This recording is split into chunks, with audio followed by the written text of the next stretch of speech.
കേരളത്തിലെ തന്നെ അതിപുരാതനമായ ഒരു അമ്പലമാണ് നമ്മൾ ഇന്ന് പരിചയപ്പെടാൻ പോകുന്നത്.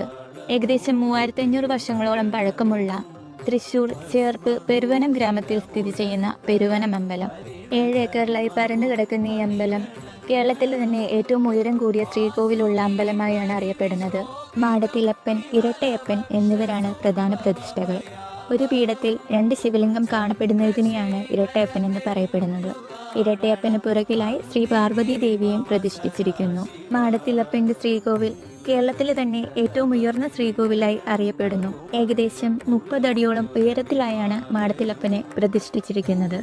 കേരളത്തിലെ അതിപ്രശസ്തമായ 108 ശിവക്ഷേത്രങ്ങളിലൊന്നായി ഈ ക്ഷേത്രവും അറിയപ്പെടുന്നു. ആറാട്ടുപുഴ പൂരത്തോട് ചേർന്ന് നടക്കുന്ന പെരുവനം മേളം ഇവിടുത്തെ കിഴക്കേ നടയിലാണ് അരങ്ങേറുന്നത്. പഴമയുടെ ഭംഗി ഒട്ടും ചോരാത്ത ഈ അമ്പലം ഒറ്റ നോട്ടത്തിൽ നമ്മളെ വടക്കുംനാഥ ക്ഷേത്രത്തിനെ ഓർമ്മിപ്പിക്കുന്നു. ഇത്രയും വലിയ ക്ഷേത്ര സമുച്ചയവും കൊത്തുപണികളും കണ്ണിന് വളരെയധികം കുളിർമയേകുന്ന കാഴ്ചകളാകുന്നു. തൃശ്ശൂർ നഗരത്തിൽ നിന്നും ഏകദേശം 10 കിലോമീറ്റർ മാത്രം മാറിയുള്ള ഈ ക്ഷേത്രം വളരെയധികം ശാന്തവും സമാധാനപരവുമായ ഒരു അന്തരീക്ഷമാണ് നമുക്കായി ഒരുക്കുന്നത്.